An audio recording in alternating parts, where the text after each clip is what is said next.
Welcome to Chillin' 101. We hope this video helps. In this video, I will explain how to make a delicious bagel.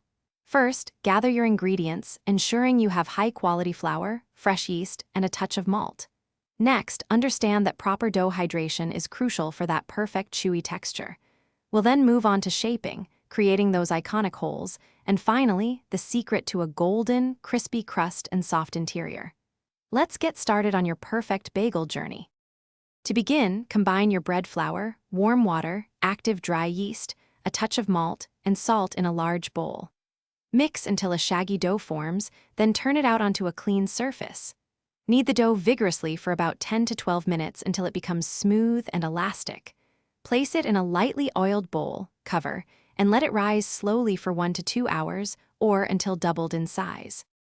Once your dough has risen, gently punch it down and divide it into 8 equal pieces, each weighing about 4 ounces. Roll each piece into a tight ball, then use your thumb to create a hole in the center, stretching it to about 1 inch in diameter.